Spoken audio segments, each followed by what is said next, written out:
On हो रही है, हो गई। चलिए अब मैं सवाल एक एक करके।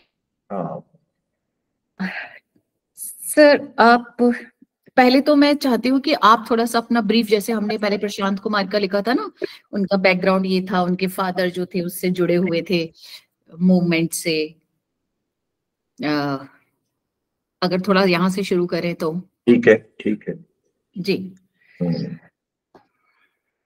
तो पहला सवाल मतलब मेरे अपने आपका अपना परिचय, आपका बैकग्राउंड। तो 1953 में आगरा शहर में मेरा जन्म हुआ। मेरे ग्रैंडफादर उस समय 1 या 2 साल पहले शायद आगरा शिफ्ट कर गए थे, लेकिन हमारा गांव था फतेहाबाद, उसके साथ में मेरा एक बड़ा अभिन्न नाता रहा और हम लोग अपनी जिंदगी के एक बड़े हिस्से को गांव के अंदर भी बिताते रहे। मेरे ग्रैंडफादर ने स्वाधीनता संघर्ष में लगभग 7.5 साल और उससे ज्यादा जेल में काटे। तो एक प्रतिबद्ध गांधीवादी थे। मेरी जो ग्रैंड मदर है, उन्होंने भी जो गांधी के द्वारा संचालित प्रभात फेरियां और विभिन्न प्रकार के होते थे उसमें आंदोलनों में साझेदारी की।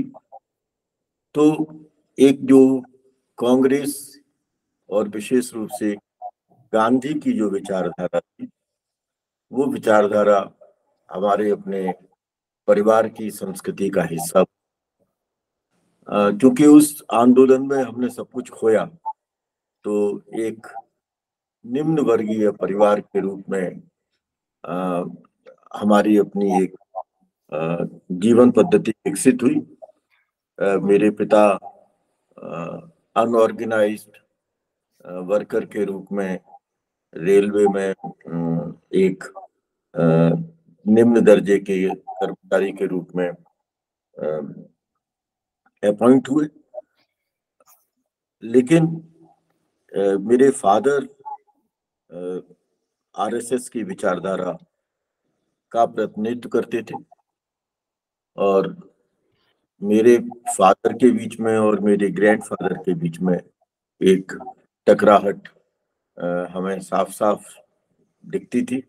वैचारिक टकराहट दिखती थी। हालांकि परिवार तो चूंकि ज्वाइंट था, हम 5 भाई बहन है, 2 भाई और 3 बहन, तो एक जो संयुक्त परिवार की जो एकजुटता और एकता है वो तो हमारे यहाँ थी। लेकिन मेरे ग्रैंडफादर और फादर के बीच में वैचारिक बहस हुआ करती थी और उस वैचारिक बहस की जो कंट्रोडिक्शंस थे, उन कंट्रोडिक्शंस के साथ जब मैं ग्रेजुएशन और पोस्ट ग्रेजुएशन का हिस्सा बना, तो उस समय विद्यार्थी आंदोलन भी चल रहे थे।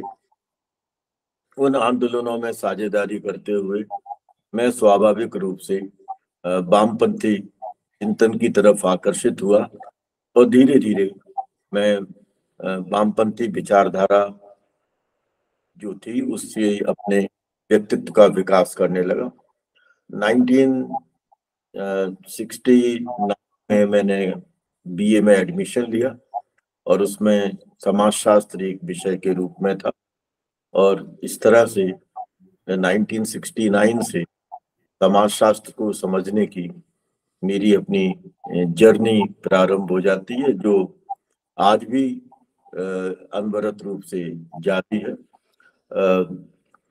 विभिन्न शिक्षक आंदोलनों में, ट्रेड यूनियन मूवमेंट्स में, किसान आंदोलनों में, महिला आंदोलनों में, राइट टू एजुकेशन के आंदोलन में, राइट टू इंफॉर्मेशन के आंदोलन, मेरी अपनी किसी न किसी तरह की भूमिका रही। जो वैज्ञानिक दृष्टिकोण को लेकर के होने वाले आंदोलन थे, उसमें भी मैंने साझेदारी की। तो वो आंदोलन मेरी अपनी जिंदगी का एक हिस्सा बनते चले गए, और उनकी निरंतरता विद्यार्थी जीवन से प्रारंभ हुई और उसके बाद में एक शिक्षक के रूप में भी इन आंदोलनों में मेरी निरंतरता जारी रही। 2013 में मैं राजस्थान विश्वविद्यालय से समाजशास्त्र विभाग के प्रोफेसर और हेड के रूप में रिटायर हुआ। यहाँ भी मेरी अपनी आंदोलनात्मक गतिविधियां रही, जिसकी वजह से मुझे अपने एक बार नौकरी से भी हाथ। ठीक उसी तरह से आपातकाल के दौरान धर्म समाज कॉलेज अलीगढ़ में मुझे अपनी नौकरी से हाथ धोना पड़ा और एक उत्पीड़न का सामना करना पड़ा। मेरा अपना एक शिक्षक के रूप में जीवन 1973 से सूर्यरमण कॉलेज मथुरा से प्रारंभ हुआ और उसके बाद में बद्री विशाल कॉलेज फर्रुखाबाद में मैं गया। उसके बाद मास कॉलेज अलीगढ़ में, वहां से जब आपातकाल के दौरान मुझे निकाला गया तब राजस्थान विश्वविद्यालय में मैं 1970 दिसंबर में यहाँ पर नियुक्त हुआ एक अस्थायी शिक्षक के रूप में, और फिर संघर्ष करते हुए 1990s के पास में विश्वविद्यालय के अंदर स्थायी रूप से नियुक्ति प्राप्त कर सका। तो आंदोलन को मैं अपने सामाजिक जीवन का एक बहुत महत्वपूर्ण हिस्सा मानता हूँ, और जो मुझे जनता की विभिन्न समस्याओं के साथ में जोड़ता है। और मुझे ऐसा लगता है कि आंदोलन के साथ अगर आप जुड़ते हैं, जन समस्याओं के साथ आपकी अपनी समझ विकसित होती है, तब आप धीरे धीरे एक सार्वजनिक स्पेस में ऐसी भूमिका का निर्वाह करने लगते हैं जो आपके एकेडमिक जीवन को प्रभावित करता है, और आपका एकेडमिक जीवन उस सार्वजनिक जीवन को प्रभावित करने की कोशिश करता है। संभवतया मैंने समाज से इन आंदोलनों के माध्यम से बहुत कुछ सीखा और जाना है, उनकी जिंदगी को बहुत नजदीकी से करने की कोशिश की है, और उसमें एक कोई एकेडमिक पुट मैंने विकसित करने का प्रयास किया है। चलिए सर, एक चीज, आपका बर्थ प्लेस क्या है? बर्थ प्लेस मेरा आगरा है। अच्छा। 1953 में 8 अगस्त 1953, और उसके थोड़ा पहले ही हम लोग वहां से फतेहाबाद से आ गए थे, क्योंकि फतेहाबाद में जो कुछ भी हमारे पास में था वो स्वाधीनता संघर्ष के दौरान सब कुछ समाप्त हो चुका था। सारी प्रॉपर्टी वगैरह वो सीज हो जाती थी, तो उसका खामियाजा तो भुगतना पड़ा, और इसलिए नौकरी की तलाश में मेरे फादर आगरा की तरफ अग्रसर हुए, साथ में ग्रैंडफादर भी आ गए। एक किराए का मकान था हमारा, उस किराए के मकान में हम लोग वहां पर रहा करते थे। तो जिस तरह से एक जीवन संघर्ष होता है, और क्योंकि हमारा गांव सिर्फ 27-28 किलोमीटर दूर है, इसलिए करीब करीब मुझे याद पड़ता है कि बचपन में हर हफ्ते में, 15 दिन में, एक महीने में गांव जाना होता था, और वहां जाकर के मैं अपने ग्रैंडफादर के बारे में बहुत कुछ सुनता था। मेरे को ग्रैंडफादर बताया करते थे कि किस तरीके से उन्होंने अपने स्वाधीनता आंदोलन के संघर्ष में भूमिका निभाई, और वो अपने साथियों से मुझे मिलवाते रहते थे। मिसेस गांधी ने उनको ताम्रपत्र से स्वाधीनता संघर्ष में जो स्वाधीनता सेनानियों को मिले थे उनसे सम्मानित किया, लेकिन इसके अलावा मेरे ग्रैंडफादर ने और किसी भी प्रकार का जो एक लाभ स्वाधीनता सेनानियों को उनके अपने योगदान के आधार पर दिया जाता था, वो उन्होंने मना कर दिया और कहा कि स्वाधीनता संघर्ष में हमने योगदान किसी चीज को लेने के लिए नहीं किया है, तो उस रूप में मैंने उनके अंदर गांधी के विचारों का बड़ा गहरा समावेश देखा था। और मुझे लगता है कि धीरे धीरे वो सारे दृष्टिकोण एक राजनीतिक चेतना के रूप में मेरी जिंदगी का हिस्सा बनते चले गए। और उन्हीं चलिए उन्हीं विचारधाराओं ने मुझे शायद पढ़ने की तरफ, पुस्तकें पढ़ने की तरफ आकर्षित किया। जी सर। सर अब चूंकि हमारा जो आज का विषय है वो है किसान आंदोलन, अतीत, वर्तमान और भविष्य की संभावनाएं। तो मैं इस दिशा में आपसे पहला सवाल करना चाहूंगी कि सामाजिक आंदोलन से आप क्या समझते हैं, आप कैसे देखते हैं सोशल मूवमेंट को? मुझे लगता है कि समाजशास्त्र के विद्यार्थी के रूप में अगर आप मुझसे पूछें तो समाज को सामाजिक आंदोलन की प्रक्रियाओं के संदर्भ में ही परिभाषित किया जा सकता है। क्योंकि जब आप ये कहते हैं कि हम सामाजिक एनकाउंटर करते हैं, उनका अध्ययन करते हैं, या हम सोशल इंटरेक्शन करते हैं, उनका अध्ययन करते हैं, आप कन्वेंशनल डेफिनेशंस में चले जाएं तो कहते हैं कि हम सोशल रिलेशंस की स्टडी करते हैं। लेकिन सोशल रिलेशंस हो, सोशल इंटरेक्शन हो, सोशल एनकाउंटर्स हो, इन सब के मूल में सोशल एक्टिविज्म है, सक्रियता है। बिना सक्रियता के ना तो कोई अंतःक्रिया हो सकती है, ना कोई संबंध हो सकता है, ना ही कोई एनकाउंटर, तो हम सामाजिक मुठभेड़ कहते हैं, वो हो सकती है। और इसलिए समाज को हमें एक सामाजिक आंदोलन की अनवरत प्रक्रिया के रूप में, जिसमें कि सामाजिक इकाइयां साझेदारी करती हैं, परिभाषा को हम इसको शामिल कर सकते हैं। ये एक परिभाषा बन सकती है कि हम सोशल मूवमेंट के कंटेक्स्ट में सामाजिक आंदोलन को परिभाषित करें।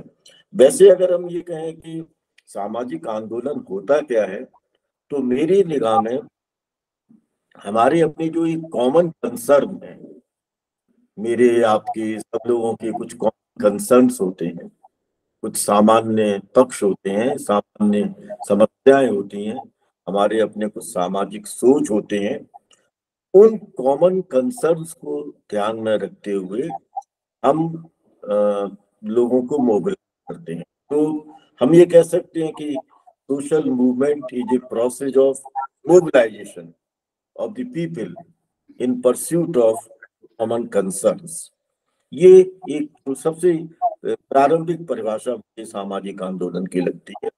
जो सामाजिक आंदोलन है, ये मुझे मोटिवेट करते हैं, मुझे मोबिलाइज करते हैं, और मैं उन सामाजिक आंदोलनों के मोटिवेशन के पक्ष से और मोबिलाइजेशन के पक्ष से विश्व के लाखों लोगों से जुड़ता हुआ चला जाता हूँ, विश्व के करोड़ों लोगों से जुड़ता हुआ चला जाता हूँ, जो कि उसी कॉमन कंसर्न को लेकर के अपने अपने सामाजिक व्यवस्थाओं के अंतर्गत आंदोलन कर रहे हैं। और जब हम अपने देश के अंदर और अपने देश के बाहर किसी कॉमन कंसर्न को लेकर के एक सामाजिक आंदोलन की तलाश करते हैं, तो मुझे लगता है कि वो अपना एक पॉलिटिकल शेप ले लेता है। हालांकि जितने भी पॉलिटिकल इंस्टीट्यूशंस और जितने एस्टेब्लिश्ड इंस्टीट्यूशंस हैं, उनके इतर सामाजिक आंदोलन होते हैं, उनसे बाहर होते हैं।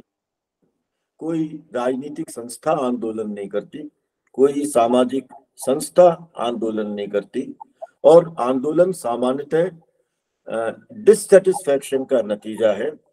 हमारी अपनी कुछ आवश्यकताएं हैं, वो सामाजिक, सांस्कृतिक, राजनीतिक, आर्थिक, किसी भी प्रकार की हो सकती हैं।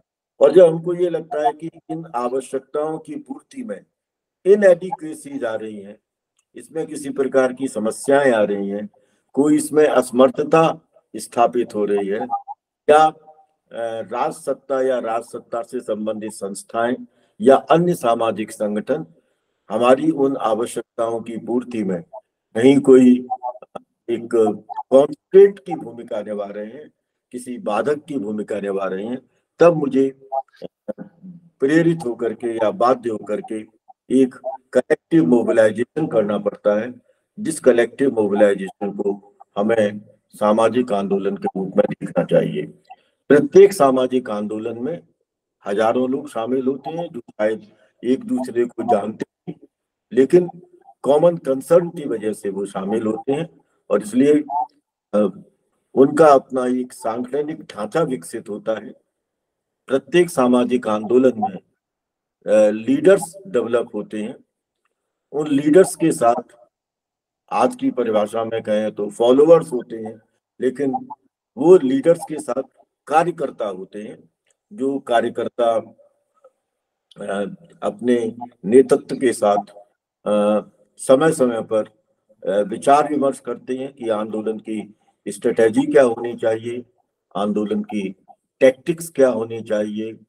आंदोलन की अपनी एक विचारधारा होती है, उसके अपने दूरगामी लक्ष्य होते हैं, और उस दूरगामी लक्ष्य की प्राप्ति के लिए वो अनेक लोग, जो लाखों की संख्या में हो सकते हैं, इससे ज्यादा भी हो सकते हैं, वे समय समय पर अपने उस स्वरूप को समूची सामाजिक व्यवस्था के सामने प्रस्तुत करते हैं, और सामाजिक व्यवस्था में निर्णय लेने वाली इकाइयों के ऊपर वो दबाव डालते हैं कि उनकी जो उन कंसर्न को मीट आउट किया जाए, और जो डिससेटिस्फैक्शन उनके अंदर डेवलप हो रहा है, उस डिससेटिस्फैक्शन को मिनिमाइज किया जाए, उसे समाप्त किया जाए, और उनके अपने उद्देश्यों की प्राप्ति की जाए।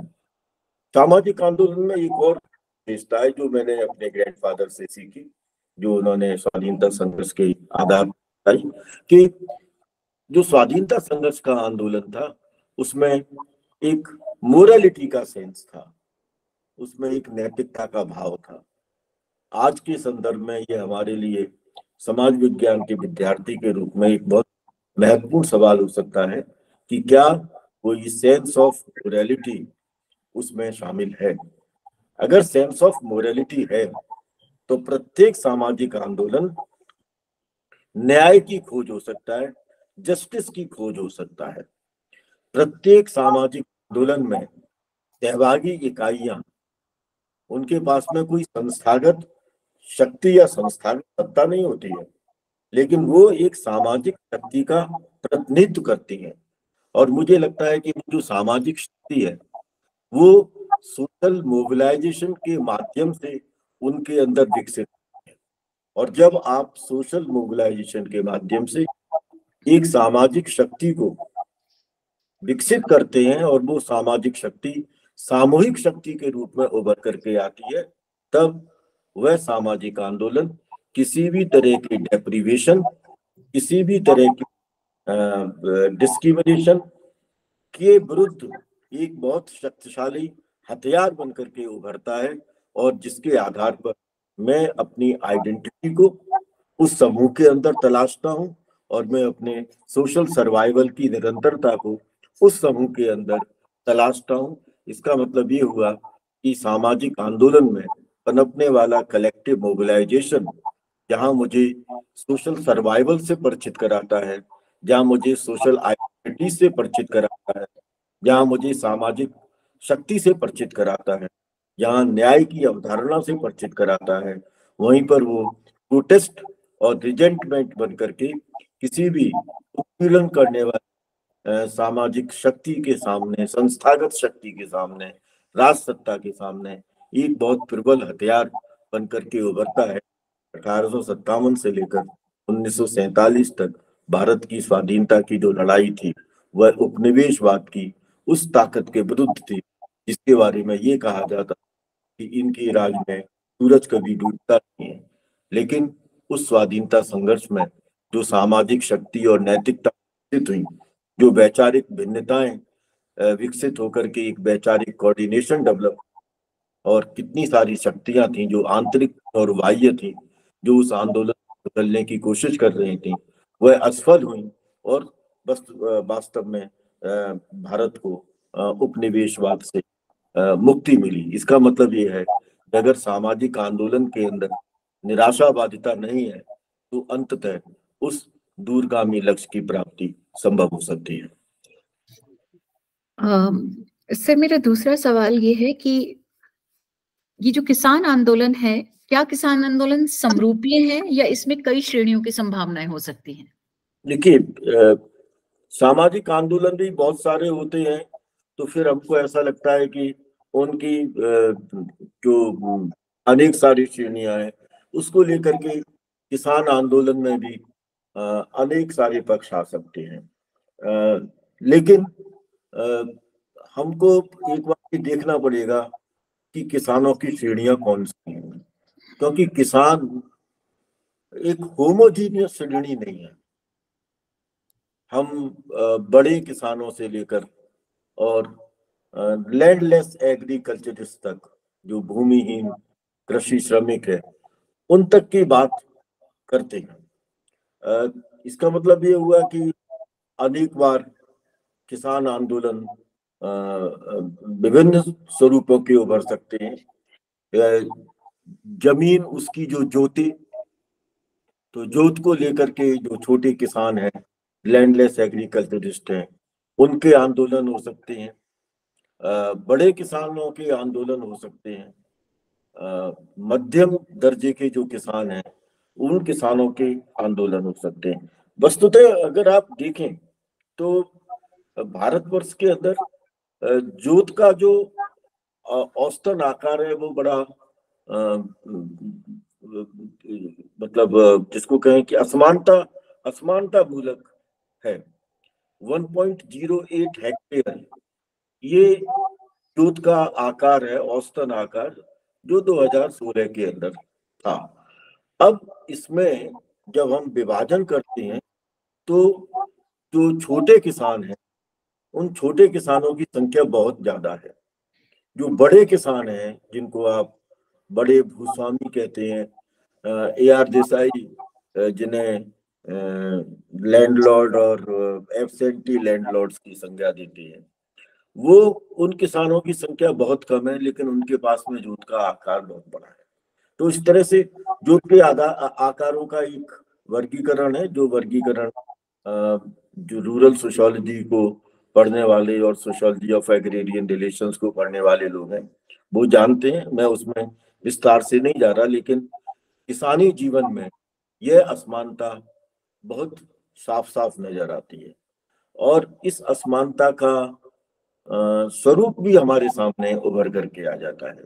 अगर कभी समाजशास्त्र के विद्यार्थी के रूप में या समाज विज्ञान के विद्यार्थी के रूप में हमने गोदान के अंदर राय साहब और जो बाकी जो होरी का कैरेक्टर, धनिया का कैरेक्टर, उन सबको अगर हम देखें तो हमको लगता है कि किसानी जीवन में बहुत सारी विषमताएं हैं। किसानों के अंदर स्तरीकरण है, और इसलिए किसान अगर आप उसको अंग्रेजी में कहते हैं तो पीजेंट बोलते हैं। तो पीजेंट का मतलब कई बार ये लगाया जाता है कि ये आत्मनिर्भर कृषक है, केवल उतना ही उत्पादन करते हैं जितना उत्पादन उनकी अपने जीवन की जरूरतों को पूरा करने के लिए होता है। थोड़ा सरप्लस होता है, जिस सरप्लस के आधार पर वो संभवतः अपने परिवार के और अपने सामाजिक जीवन की अन्य आवश्यकताओं को पूरा कर लेते हैं। अन्यथा किसानों का एक बहुत बड़ा हिस्सा ऐसा है जो सरप्लस प्रोड्यूस नहीं कर पाता, और यहाँ तक कि वह अपनी जरूरतों को पूरा करने के लिए विभिन्न जो कृषक समुदाय हैं, उन कृषक समुदाय की जमीनों के ऊपर एक लैंडलेस एग्रीकल्चरिस्ट के रूप में काम करने के लिए बाध्य है। मनरेगा का एक बहुत महत्वपूर्ण फ्रेम है।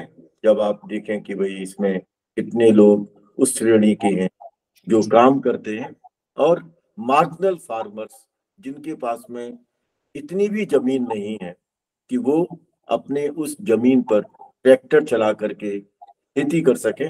और इसलिए कन्वेंशनल एग्रीकल्चर आज भी भारत के गांव का एक बहुत बड़ा हिस्सा है। तो किसान बहुत श्रेणियों में विभाजित। कई बार लोग, जो बड़े लोग हैं, जो शक्तिशाली लोग हैं, वो उन किसानों को धर्म और जाति के आधार पर भी बांटने की कोशिश करते हैं, और कई बार वो सफल भी हो जाते हैं उस धर्म और जाति के आधार पर उनको बांटने की प्रक्रिया में। लेकिन अंततः किसान अपनी जरूरतों को बड़ी तल्लीनता के साथ में, बड़ी शिद्दत के साथ में समझने की कोशिश करता है। एक बात मैं और बताएं आपको ज्योति, गांव का जो जीवन है वह बहुत सरल जीवन है। गांव में जो विशेष रूप से जो किसान रहे हैं, लैंडलेस एग्रीकल्चरिस्ट रहे हैं, वो बड़े इनोसेंट हैं। शहर के लोग उन्हें दूसरी भाषा के अंदर समझने की कोशिश करते हैं। कई बार शहर के अंदर रहते हुए मुझे अनुभव हुआ अपने विद्यार्थी जीवन में, और कई बार आज भी हो जाता है, कि गांव और नगर इसके विभाजन को आज भी पढ़े लिखे लोगों का और रिच लोगों का एक तबका सभ्यता और असभ्यता के दायरे में देखने की कोशिश करता है। तो मुझे लगता है कि किसान को कई दृष्टि से देखे जाने की जरूरत है, और इसलिए किसान आंदोलन विभिन्न प्रकार की प्रकृति के हो सकते हैं। जब जोत का औसतन आकार इतना कम है तो फिर कैसे हम किसान के अपने उत्पादन को बढ़ाए, बड़े किसानों के साथ उसके अपने संबंध कैसे हों, छोटे किसान क्या निम्न जाति के और मध्यम जाति के हैं, और बड़े किसान क्या उच्च जाति के हैं। इस तरह के विभाजन हमें देखने को मिलते हैं, कौन किस तरह की चीजों को इस्तेमाल करता है। एक किताब मैंने पढ़ी थी कभी, वो किताब 1940 में लिखी गई, और उस किताब को लिखने वाले थे सहजानंद सरस्वती। काफी मशहूर नाम है किसानी जीवन के अंदर। वो उन्होंने एक बात कही और मुझे लगता है कि वो हमारी समझ में आनी चाहिए। किसानों की कमाई बहुत कम है, बहुत कम है कमाई। कुछ ही किसान होंगे, शायद 1% से भी कम होंगे। शहरी धनिक ज्यादा हो सकते हैं, कॉर्पोरेट वर्ल्ड हो सकता है, इंडस्ट्रियलिस्ट हो सकते हैं, बिजनेसमैन हो सकते हैं। उनकी कमाई और बड़े किसान की कमाई की भी अगर आप तुलना करेंगे तो उसमें आपको एक बड़ी व्यापक असमानता देखने को मिलेगी। स्वामी सहजानंद सरस्वती ने एक स्टेटमेंट दिया, और वो स्टेटमेंट मुझे आज तक हॉन्ट करता है, मुझे आज तक परेशान करता है। वो कहते हैं कि किसान की एक तो कमाई कम है, लेकिन किसान की उस कमाई में जमींदार, साहूकार, महाजन, राजसत्ता से जुड़े विभिन्न लोग, बाजार, चौकीदार, बनिया, पंडित, पुरोहित, तीर्थ, व्रत, श्राद्ध, साधु, फकीर, ईश्वर, देवी देवता, ओझा, चूहे, कीड़े, घोड़े, ये सब उसकी कमाई में हिस्सा बटाते हैं। तो जब इस कमाई का हिस्सा बटता है तो बढ़ते बढ़ते बढ़ते बढ़ते उस किसान के पास कम हो जाता है। और इसलिए स्वामी सहजानंद सरस्वती का मानना यह था कि इस किसानों को अधिकारवादी दृष्टिकोण से अपनी बात सामने रखना चाहिए। क्या उसके मनुष्योचित अधिकार हो सकते हैं? क्या किसान को भोजन की जरूरत नहीं है? क्या किसान को वस्त्र की जरूरत नहीं है? क्या किसान को औषधि की जरूरत नहीं है? क्या उसे मकान नहीं चाहिए? क्या उसे अपने बच्चों को शिक्षा नहीं चाहिए? क्या उसे एक शिष्ट व्यवहार की दरकार नहीं है? क्या उसे जीवन जीने की जितनी वस्तुएं हैं उन वस्तुओं की आवश्यकता नहीं है? अगर है, और जो होनी चाहिए, जिसको वो व्यक्त नहीं करता क्योंकि वो संतोष में, शोषण में, दमन में अपने जीवन का यापन करता है, तो वो कहते हैं कि उसको अधिकारवादी दृष्टिकोण होना चाहिए उसका, उसे इन वस्तुओं की जरूरत है, इसका दावा उसको करना चाहिए। और उन्होंने एक बात और भी कही जो मेरे ग्रैंडफादर बताते थे कि गांव के अंदर की चर्चा करते हुए, कि अगर किसान का कोई सबसे बड़ा दुश्मन है तो वो दुश्मन भाग्यवादिता।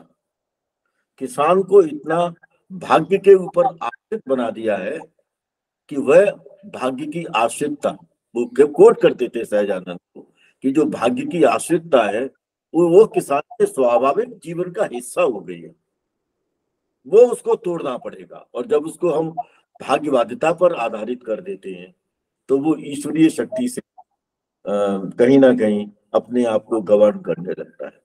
और वह ईश्वरीय शक्ति जो धर्म के रूप में वहां पर उपस्थित होती है, और उपस्थित होकर के वह फिर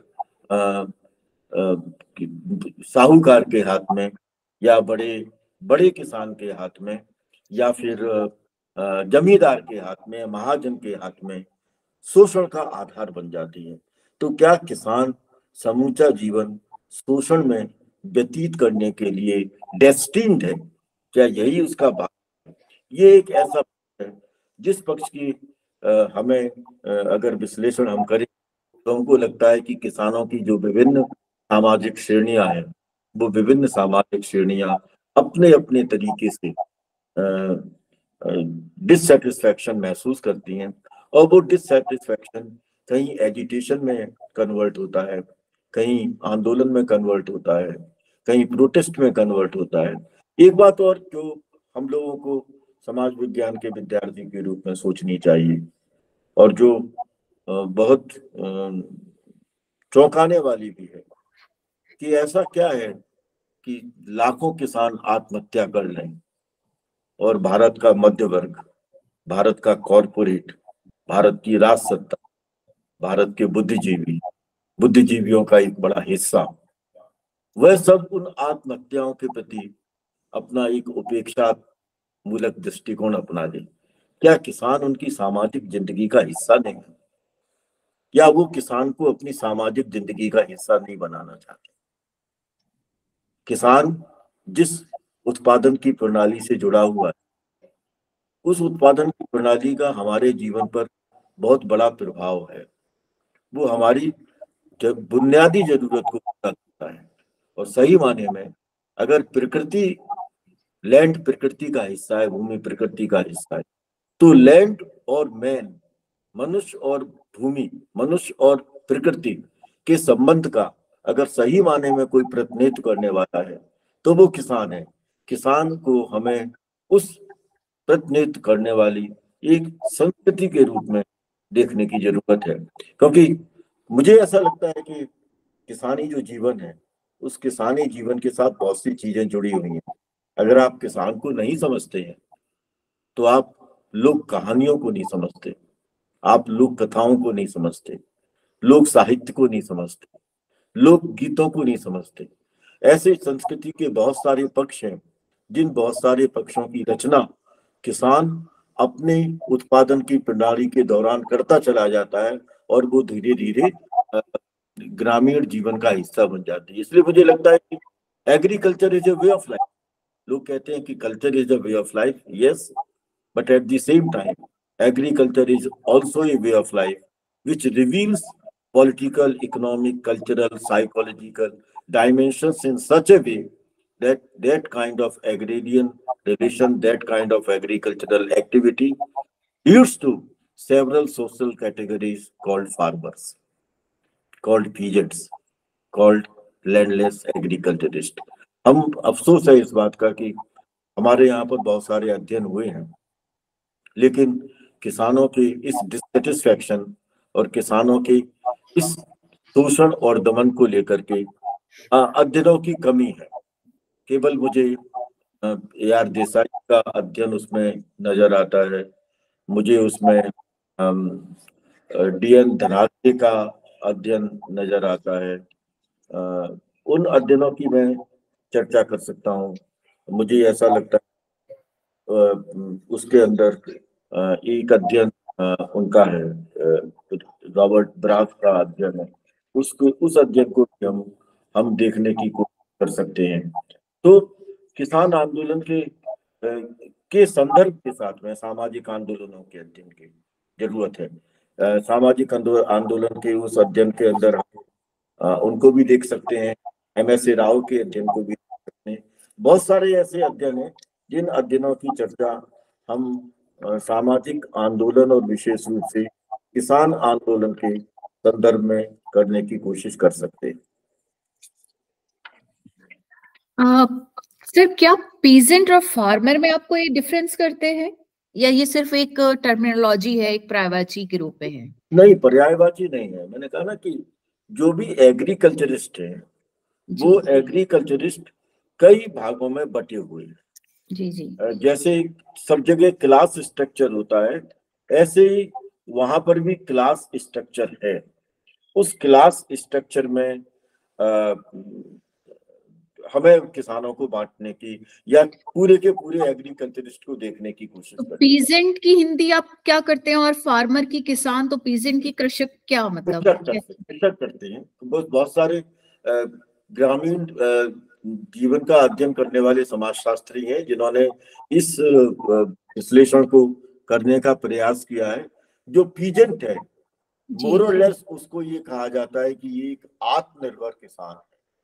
अभी जो मैंने जी जी जी शब्द इस्तेमाल किया कि जो केवल थोड़ा बहुत सरप्लस प्रोड्यूस करता है, बाकी वो अपनी बुनियादी जरूरतों को पूरा करने की अपनी कोशिश करता है।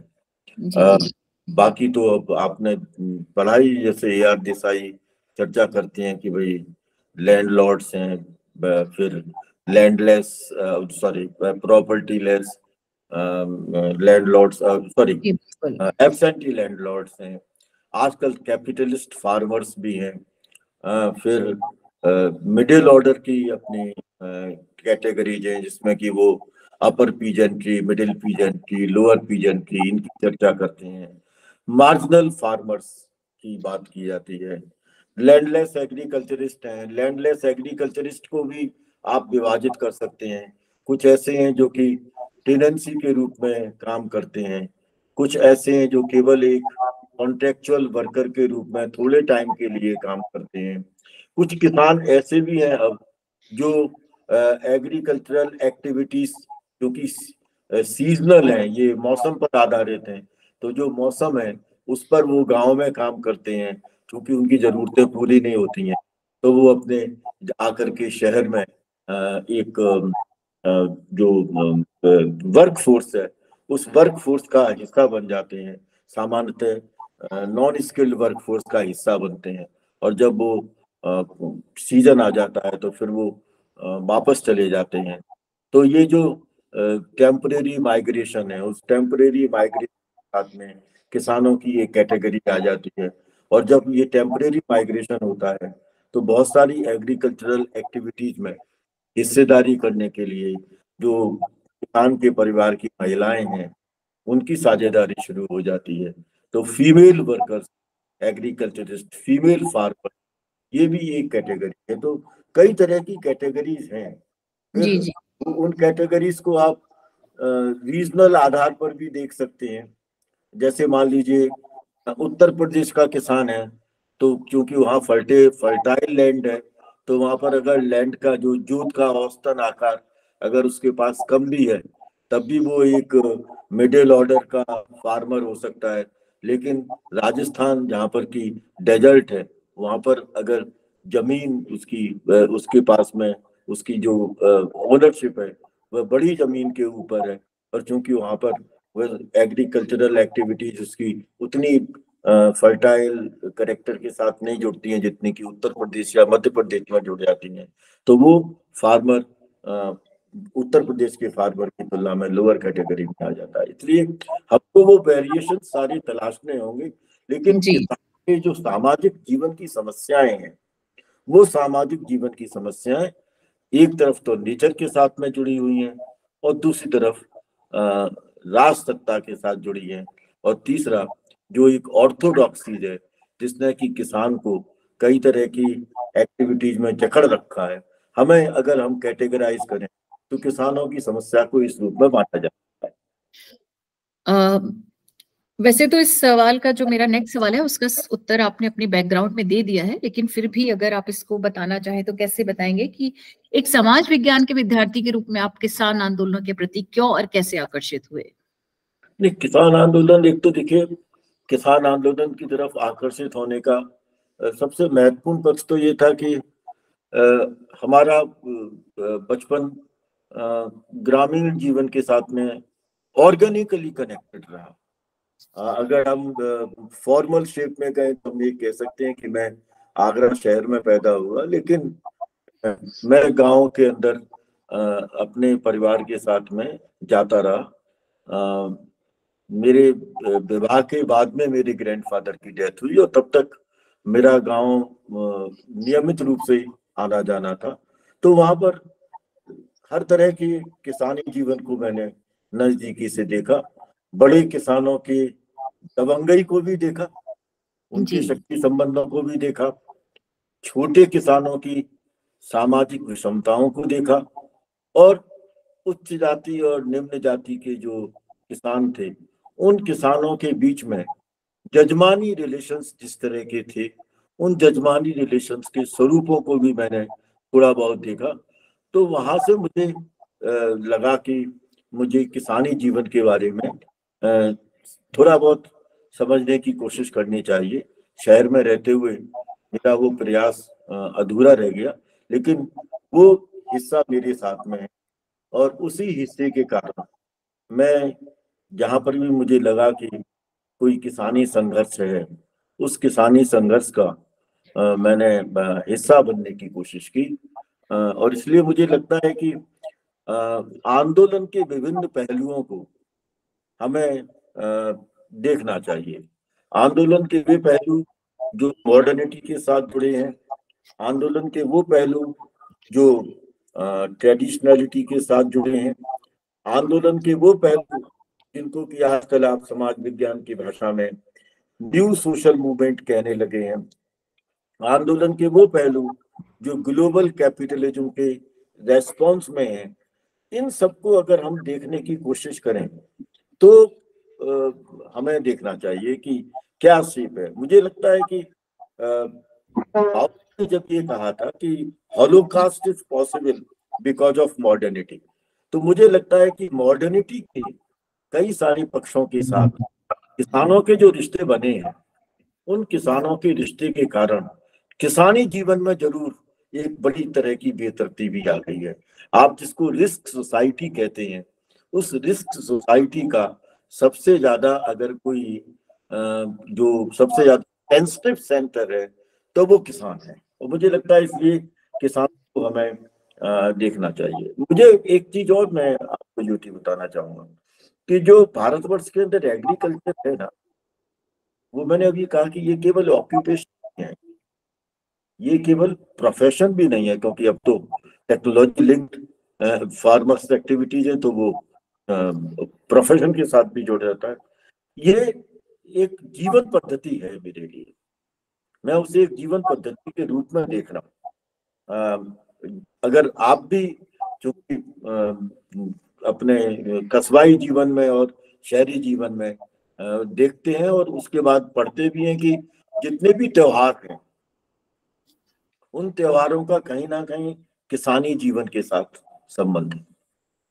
जो हमारी अपने फूड सिस्टम्स हैं, भोजन संबंधी जो आदतें हैं, हमारी भोजन की जो प्रणाली है, कब आप मोटा अनाज खाएंगे, कब गेहूं होगा, कब चावल होगा, कब आप बाजरा खाएंगे, कब आप मक्का खाएंगे, जो आपकी विभिन्न प्रकार की फूड हैबिट्स हैं, कौन कौन सी सब्जियां आप खाएंगे, किस सीजन में कौन सी सब्जी खाएंगे, वो सारा जो पक्ष है वो यहाँ पर।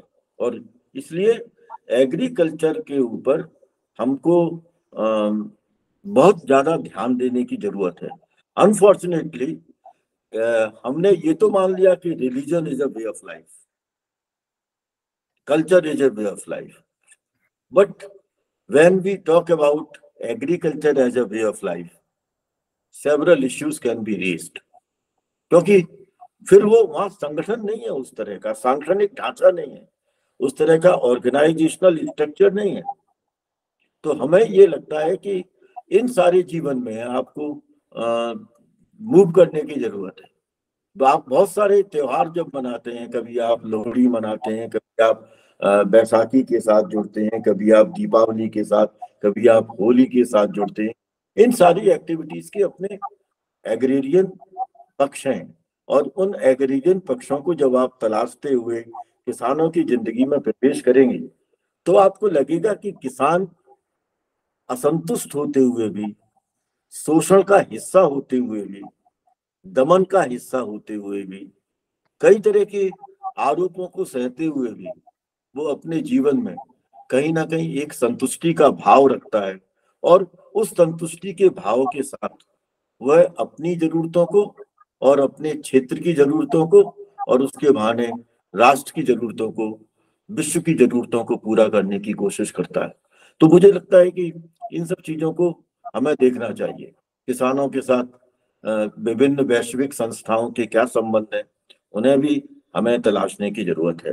इसलिए किसानों की इन पक्षों के साथ, और फिर किसानों की आत्महत्या, किसानों के यहाँ शिक्षा के अभाव, जो शिक्षा हम दे रहे हैं उसमें किसानों की जिंदगी की एक मैं कह सकता हूँ क्रिमिनल उपेक्षा, ये सब ऐसे पक्ष हैं जिनको अगर व्यक्त करने की कोशिश की जाए तो कोई भी ऐसा व्यक्ति जो सामाजिक सरोकारों के साथ जुड़ा हुआ है वह किसानों की जिंदगी को समझने के लिए अपने एफर्ट्स जरूर करेगा। जी सर। अतीत के कुछ महत्वपूर्ण किसान आंदोलनों के बारे में बताया आप, और यह भी कि उनमें किसान असंतोष के क्या कारण थे, क्या मुख्य कारण रहे? किसानों के असंतोष का कारण तो केवल कृषि संबंधी के किसानों पहले के कुछ महत्वपूर्ण किसान आंदोलन के बारे में हम बात करें। किसानों के आंदोलन बहुत बात कर सकते हैं। 1830 1831 में कर्नाटक के अंदर आंदोलन हुए। पूरा का पूरा 1857 का जो स्वाधीनता संघर्ष है, जिसको first war of India independence कहते हैं, वह किसानों के जीवन के साथ जुड़ा हुआ है कि किस तरह से उनसे उनकी जमीनें और प्रोडक्शन प्रोसेस में एक ऑपरेशन शुरू हुआ, और उस ऑपरेशन के कारण किसानों के जो बच्चे थे उनको ब्रिटिश आर्मी का हिस्सा बनना पड़ा। हाल के स्वाधीनता के संघर्ष के लास्ट फेज में तेलंगाना ताबिगा के अपने आंदोलन है, नील का आंदोलन है, बहुत सारे ऐसे आंदोलन। मैं सजेस्ट करूंगा विद्यार्थियों को कि अगर इन सारे आंदोलनों की उनको चर्चा करनी है तो AR देसाई की जो किताब है पीजेंट स्ट्रगल्स इन इंडिया, उस पीजेंट स्ट्रगल्स इन इंडिया में बहुत सारे ऐसे आंदोलनों की चर्चा हुई है जो किसानों के सामाजिक जीवन के साथ जुड़े हैं।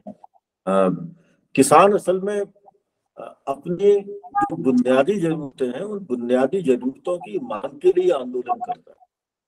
जब उसको लगता है कि उसका सर्वाइवल कहीं ना कहीं चैलेंज हो रहा है, जब उसको लगता है कि उससे उसकी जमीन छिन रही है, जब उसको लगता है कि जो सामंत है और बड़ा किसान है वो उसको बॉन्डेड लेबर के रूप में कन्वर्ट करने की कोशिश कर रहा है, जब उसको लगता है कि उसकी अपनी जो कृषि एक्टिविटीज को जो प्रणालियां हैं उन प्रणालियों के ऊपर कोई कब्जा करने की कोशिश कर रहा है, तब किसान आक्रोशित होता है और किसान का अपना आंदोलन होता है।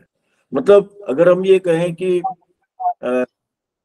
जो किसान है वो शोषित है, और शोषित का जो राज्य है ना, जो अब अगर मैं मार्क्सियन फ्रेम को ले आऊं यहाँ पर, तो जो एक्सप्लॉइटेड लोग हैं उन एक्सप्लॉइटेड लोगों का शासन तब आ सकता है जब कोई क्रांति उत्पन्न हो। बिना क्रांति के शोषितों का शासन नहीं आ सकता, और ये हम आंदोलनों के दौर में बार बार देख चुके हैं। मैं ये तो नहीं कहता कि उनका शासन आया, लेकिन शोषित लोगों ने जब जब संगठित होकर के आंदोलन किए उन आंदोलनों के अपने कुछ परिणाम निकल करके आए हैं। एक बात और, जो आंदोलन किसानों के हुए उन किसानों के आंदोलनों के अंदर हमको कई बार राजनीतिक शिक्षण का प्रभाव देखने को मिला। किसान राजनीतिक दृष्टि से शिक्षित नहीं है, लेकिन जब वो आंदोलन करता है और उस आंदोलन की स्ट्रेटेजीज में उतरता है तो वो कहीं ना कहीं अपने आप अपने हितों के साथ जुड़ने वाली राजनीति को पैदा कर लेता है। पर एक बात जरूर है जिसमें कि हमको ये स्वीकार करना चाहिए कि कोई भी क्रांति बिना आंदोलनकारियों के राजनीतिक शिक्षण के नहीं हो सकती। तो हमने किसान को इसलिए राजनीतिक शिक्षण नहीं दिया। अब किसान के पास क्योंकि राजनीतिक शिक्षण नहीं है, इसलिए वो आंदोलन करता है। आपने देखे होंगे जब गांधी किसानों के साथ मिलने के लिए बिहार में पहुंचे तो बिहार के उन किसानों को जानकारी नहीं थी कि उनके शोषण का मुख्य कारण क्या है, उनकी जमीन के साथ उनके अपने संबंध कैसे। उस तरह के पक्षों को लेकर के गांधी ने किसानों के जीवन को समझने की कोशिश की। एक बहुत बड़ी बहस रही जहां गांधी ये कहते थे कि किसानी जीवन महत्वपूर्ण है और हर विलेज को एक अपने आप में रिपब्लिक होना चाहिए। वहां दूसरी तरफ अंबेडकर और जवाहरलाल नेहरू अर्बनाइजेशन की प्रोसेस के साथ डेवलपमेंट के फ्रेम को देखने की कोशिश कर रहे थे। हालांकि कुछ पंचवर्षीय योजनाओं में कृषि को भी बढ़ावा देने की बात की गई, लेकिन जो डेवलपमेंटल प्रोसेस है उन डेवलपमेंटल प्रोसेस में हमें ये देखना चाहिए कि किस तरह से। लेकिन स्वाधीनता के पहले 1857 से पहले कुछ लोगों का मानना ये है कि विभिन्न जनजातियों के आंदोलन, बिरसा मुंडा के जो आंदोलन इत्यादि हैं, वो सब कहीं ना कहीं किसानी आंदोलन थे। तो वो उन किसान आंदोलन की संख्या 1857 से पहले काफी। अगर हम आनंद मठ को भी देखें, बंकिम चंद्र के जिसमें कि सन्यासी विद्रोह दिखाया गया है, उस सन्यासी विद्रोह में भी कहीं कहीं हमको किसानों के जीवन का पक्ष मिलता है। भगत सिंह को अगर हम देखें तो हमको किसानों के जीवन के कुछ पहलुओं की होती है। अगर वो किसानों का जीवन समस्या मूलक नहीं होता तो शायद प्रेमचंद इतने बड़े साहित्यकार के रूप में हमारे उभर करके नहीं आते। फणीश्वरनाथ रेणु हो, चाहे अन्य विचारक हों हमारे सामने, वो सब किसानी जीवन से उभर करके आ रहे हैं आगे, और उन्होंने किसान आंदोलनों के विभिन्न पहलुओं का उल्लेख किया। चाहे वो हिंदी बेल्ट के आंदोलन हो, चाहे वो साउथ के आंदोलन हो। यहाँ तक कि ये भी चर्चा है कि जब स्वाधीनता के संघर्ष के दौरान टेक्सटाइल का वर्कर्स का जो आंदोलन हो रहा था, उस टेक्सटाइल वर्कर्स के आंदोलन में भी कहीं ना कहीं हम किसानों के आंदोलन को देख रहे थे। राजस्थान के हम जो राजस्थान में जो प्रजामंडल का आंदोलन है, वो प्रजामंडल का आंदोलन भी कहीं ना कहीं किसानों के साथ जुड़ा हुआ है। समूची शेखावाटी बेल्ट में किसानों के अपने आंदोलन होते रहे हैं, कई बार अनऑर्गेनाइज्ड हुए हैं, कई बार ऑर्गेनाइज्ड किस्म के आंदोलन हुए हैं। तो एक आंदोलनों का दौर है। नक्सलवादी आंदोलन, उसमें भी हमको कहीं ना कहीं किसानों के सामाजिक जीवन के जो विषमता मूलक पहलू हैं, उन विषमता मूलक पहलुओं का संकेत मिलता है। ये सब ऐसा पक्ष है कि इसके आधार पर एक पूरा इतिहास लिखा जा सकता है। क्या किसान आंदोलन और किसानों का रिजेंटमेंट, किसानों का प्रोटेस्ट, ये भारतीय समाज या वैश्विक समाज के अध्ययन के लिए एक पर्सपेक्टिव का काम कर सकता है? मुझे लगता है कि social movement in general and peasant movements in particular, it can be used as a perspective to understand the dynamics of society in general and dynamics of Indian society in particular. बहुत आंदोलन है, मैं आंदोलनों की, किसान आंदोलनों की वो लिस्ट आपको शेयर कर दूंगा राइटिंग फॉर्म में, कि हमें इतने आंदोलनों के तो दस्तावेजी स्वरूप मिलते हैं, और कई आंदोलन ऐसे हैं जो आंदोलन डायरेक्टली और इनडायरेक्टली किसानों के साथ जुड़ जाते हैं। बंगाल के अंदर हुआ अकाल, और उस अकाल के को लेकर के उत्पन्न हुआ असंतोष, वहां पर भी किसान हमको देखने को मिलता है। पी साईनाथ ने किताब लिखी एवरीबॉडी लव्स अ ड्राउट, वो जो किताब है उनकी, उस किताब के अंदर हमें जो विभिन्न जिले हैं, उन विभिन्न जिलों में किसानी जीवन की विसंगतियों को समझने का मौका मिल जाता है। New farmers movement in India, Tom Brass की जो किताब है, उस किताब के अंदर हमें आंदोलनों की चर्चा मिल जाती है। रूरल सोशियोलॉजी इन इंडिया, जो AR देसाई की अपनी खुद की किताब रही है, उस किताब के अंदर भी किसान आंदोलन के विभिन्न पक्षों की चर्चा है। रामकृष्ण मुखर्जी ने आंदोलनों की चर्चा की है। मैंने अभी बताया PN धनागरे किसान आंदोलनों के बारे में, पीजेंट मूवमेंट के बारे में उल्लेख करते हैं, और ये उल्लेख विभिन्न आंदोलनों के एम्पिरिकल स्टडीज है, जो सबल्टन स्टडीज है, उन सबल्टन स्टडीज के अंदर भी हमें किसान आंदोलनों का उल्लेख मिलता है। मुझे बड़ा इंटरेस्टिंग लगेगा अभी अगर हम इस पर व्यापक रूप से चर्चा करेंगे, कि इतना वो स्पेस नहीं है हमारे पास में। जो डेविड हार्डीमैन ने जिस देवी आंदोलन की बात की है गुजरात के अंदर, वो उसके भी किसानी स्वरूप, गुजरात के अंदर कितने किसान आंदोलन हुए हैं, उत्तर प्रदेश के अंदर किसान आंदोलन हुए हैं। मुझे ऐसा लगता है कि इनका एक व्यापक अध्ययन करने की और इनका व्यापक रूप में ऑर्गेनाइज डॉक्यूमेंटेशन करने की आवश्यकता। जी सर। सर वैसे तो 10 सवाल हैं और अभी हम 4 सवाल कर पाए हैं, तो मुझे लगता है कि हमें इसको कुछ तो में करना पड़ेगा, एक और हम, लेकिन अगर एक सवाल हम और ले लेते हैं, 5वां सवाल, फिर बाकी के 5 सवाल आप समय देंगे तो हम कल या परसों करते हैं। एक सवाल अभी हम ये ले सकते हैं कि हाल में 1 साल से लंबे चले किसान आंदोलन में आप क्या विशेषताएं देखते हैं, जो अभी हाल में हुआ था, जो 1 साल से ज्यादा चला?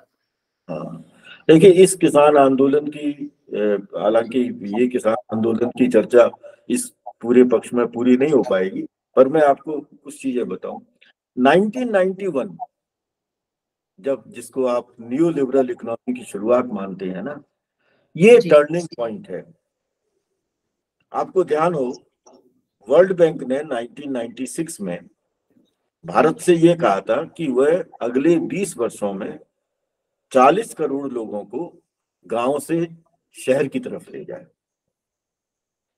ये जो संकेत है, इस संकेत का एक बड़ा खतरनाक मीनिंग है। आप 20% लोगों, 40 करोड़ लोगों को गांव से शहरों की तरफ कैसे ले जाएंगे? माइग्रेशन करना पड़ेगा। अब माइग्रेशन का कुछ पक्ष हो सकता है, जैसे आप सब्सिडीज कम कर दीजिए, जैसे जैसे आप एग्रीकल्चरल प्रोडक्ट की कीमतें बढ़ाएंगे। पूरी पृष्ठभूमि देखो आप किसानों के जीवन की। आप ये असल में शुरुआत वैसे तो ग्रीन रिवॉल्यूशन के फेज से हो गई थी। ग्रीन रिवॉल्यूशन ने उन्नत बीज होने चाहिए, फर्टिलाइजर कैसी हो, उत्पादन बढ़ाने के लिए केमिकल फर्टिलाइजर होना चाहिए, पेस्टिसाइड्स होने चाहिए, सिंचाई के नए साधन होने चाहिए, एग्रीकल्चरल एक्टिविटीज के उपकरण होने चाहिए। अब एग्रीकल्चरल एक्टिविटीज के उपकरण होने चाहिए, तो किसान का संबंध किससे छूटा? जब ट्रैक्टर आए तो बैलों से छूट गया। जो उसके अपने हल थे, जो जिनका वो खुद निर्माण करता था, खुद उत्पादन करता था, उनको जो इस्तेमाल करता था, वो चीजें छूटती चली गई।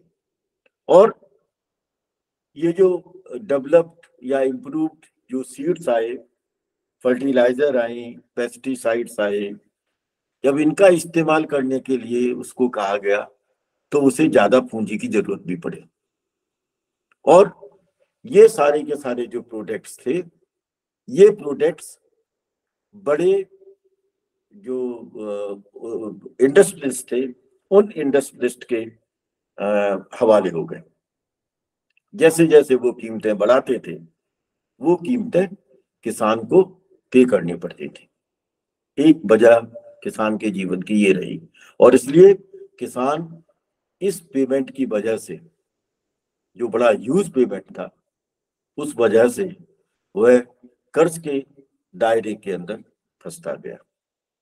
आप चाहें तो इसे कृषि के बाजारीकरण की संज्ञा दे सकते हैं। ये जो कृषि का बाजारीकरण है, ये किसान के लिए सबसे ज्यादा घातक है।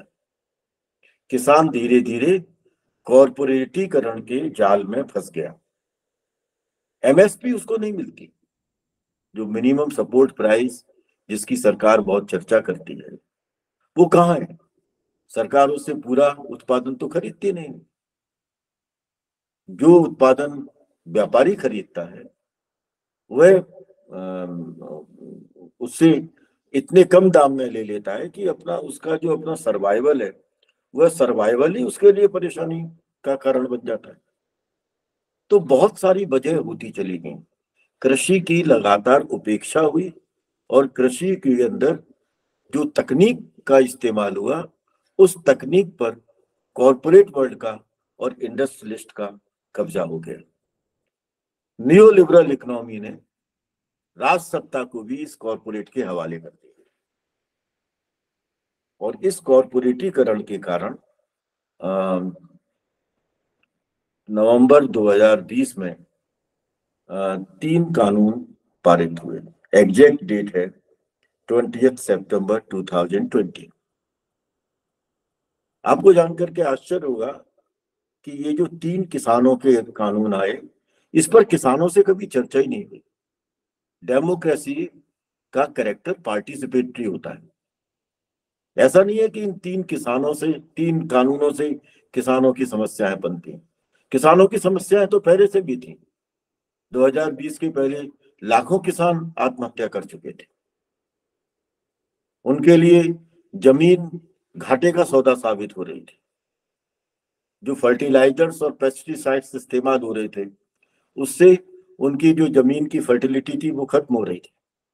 कई तरह की बीमारियां वहां पर विकसित हो रही थी और दूसरी तरफ इस नई टेक्नोलॉजी के इस्तेमाल की वजह से वह धीरे धीरे बाजार के जाल में फंस रहा था, कर्जदार हो रहा था। उसको कहा जा रहा था कि वह इस खेती को करे, उसे कहा जा रहा था कि वो रुई का उत्पादन करे। रुई के उत्पादन ने उसको लाभ दे दिया, लेकिन जो इम्प्रूव्ड सीड्स थे, जो सीड्स उसको दिए गए साइंटिफिक सीड्स, उससे अगली बार रुई का उत्पादन खराब हो गया, रुई का उत्पादन ठीक नहीं हुआ। रुई निर्माताओं ने या टेक्सटाइल इंडस्ट्रीज ने उस रुई को खरीदने से इनकार कर दिया। किसान ट्रैप में फंस गया। इस तरह की कई सारी घटनाएं हैं जिन घटनाओं ने किसानी जीवन को बड़ा समस्या मूलक बना दिया था। इन इन बिल्स के ऊपर अचानक आए ये 3 किसान कानून। इसके ऊपर कोई चर्चा संसद में भी नहीं हुई। संसद में अगर चर्चा होती, व्यापक चर्चा होती, तो शायद इन कानूनों के जो पक्ष थे वो पक्ष पता लग जाते। 20 सितंबर 2020 को जब ये तीनों कानून पारित हुए, तो उसके बाद में इनकी जो वो थी लिमिटेशंस, इनकी जो परिसीमाएं थी, इनसे उत्पन्न होने वाले संकट थे और कॉर्पोरेट्स के हवाले जो एग्रीकल्चर के को किए जाने की जो स्थितियां थी, उसको ध्यान में रख करके पंजाब के अंदर पहले ही ये किसानों का असंतोष सामने आने लगा था। लेकिन एक ऑर्गेनाइज तरीके से 26 नवंबर 2020 को ये किसान आंदोलन शुरू हुआ और उस किसान आंदोलन को आपने देखा कि दिल्ली के अंदर या दिल्ली की सीमाओं पर, चारों हर तरफ की सीमा पर लाखों की संख्या में किसान आए। ये किसान उन समस्याओं के बारे में आए थे। वो कह रहे थे कि भाई मंडियां समाप्त मत करो, एमएसपी के ऊपर कानून बनाओ, ये जो कॉर्पोरेटीकरण है, इस कॉर्पोरेटीकरण को खत्म करो। मैं अगला जब वक्तव्य होगा तो अगले वक्तव्य में बताऊंगा कि इन 3 किसान कानून थे, उन किसान कानूनों का क्या मतलब था। लेकिन कॉर्पोरेट का इतना दबाव था कि बार बार केंद्रीय सरकार ये कह रही थी कि हम इन कानूनों को वापस नहीं लेंगे। एक बड़ा इंटरेस्टिंग पार्ट और भी है इसमें जो थी कि ये जो 3 किसानों के लिए ये जो 3 कानून लाए गए, आपको पता है एग्रीकल्चर स्टेट सब्जेक्ट, राज्य का विषय है ये। हमारे यहाँ जो 3 लिस्ट है, सेंटर की लिस्ट और कॉन्करेंट लिस्ट और state list, agriculture state list का हिस्सा है। आपने स्टेट से भी नहीं पूछा। कायदे से तो स्टेट्स को अपने अपने कानून बनाने चाहिए थे, लेकिन उन्होंने कानून बना दिया। ये कानून इम्पोज्ड कानून थे, इनको बाध्यता मूलक तरीके से इन्हें लागू करने की बात हो रही थी, और इसलिए बार बार राज सत्ता ये कह रही थी कि हम इन कानूनों को वापस नहीं लेंगे। मीडिया अपने तरीके से इस किसान आंदोलन को बदनाम करने की कोशिश में था। कुछ ने कहा कि ये खालिस्तानी है, कुछ ने कहा ये नक्सलवादी है, कुछ ने कहा ये है। जिस तरह की एक डिग्रेडेड आइडेंटिटीज हो सकती हैं, उन डिग्रेडेड आइडेंटिटीज को इस पर लगाया गया। लेकिन इस किसान आंदोलन की कुछ विशेषताएं थी। यहाँ पर सभी धर्मों के और सभी जातियों के किसान मौजूद थे, नंबर एक। नंबर दो, इन किसानों ने उन साधनों का इस्तेमाल किया जो साधन हमारी और आपकी निगाह में लेटेस्ट टेक्नोलॉजिकल डिवाइसेज हैं। उन्होंने अपने समाचार पत्र निकाले, क्योंकि समाचार पत्र और मीडिया उनको स्थान नहीं दे रहा था। वहां पर नुक्कड़ नाटक हुए, वहां पर सभाएं हुई।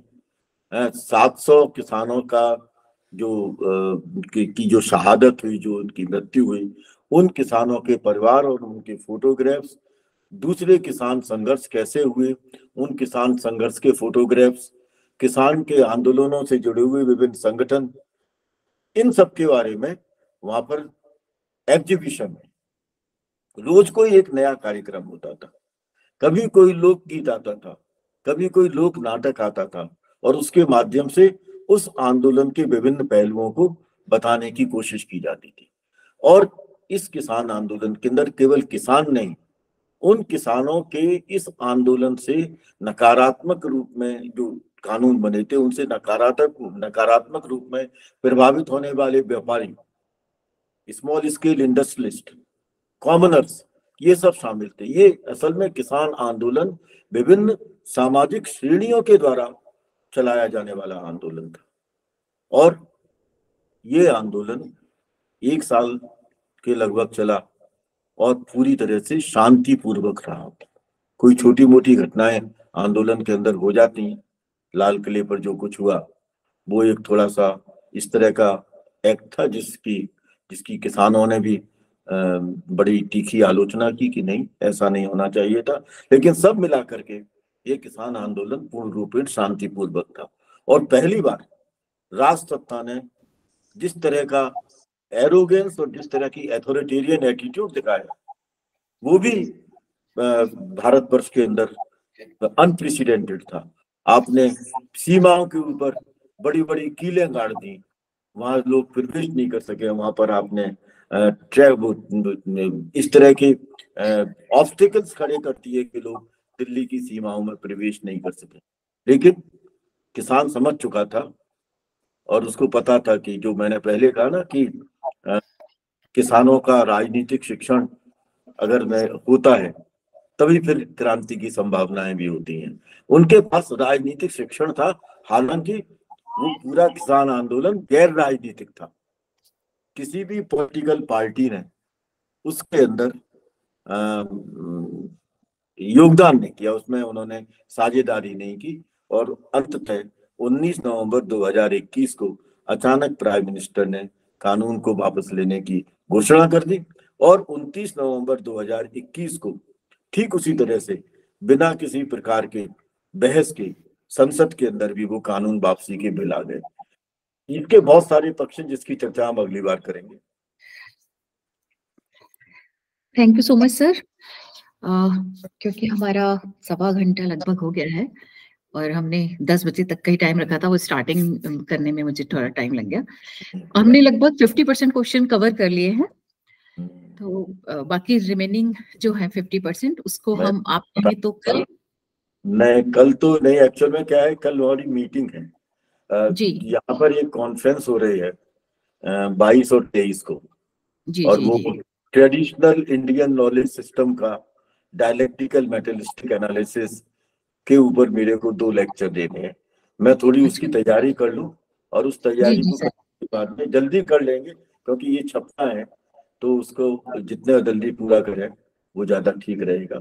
जी, उनका प्रिपेयर हो चुका है, सिर्फ वो वेट कर रहे हैं इसका। तो तब तक मैं आज जितना हुआ है मैं उसको राइटिंग फॉर्म में ले लेती हूँ। हाँ हाँ, और फिर आप बताएं कल नहीं तो परसों। ठीक है, मैं बता दूंगा कि भाई हम उसको कब इसको आगे ले जाएंगे। ठीक है, thank you so much sir. चलो, thank you. Okay, good night sir. Good night.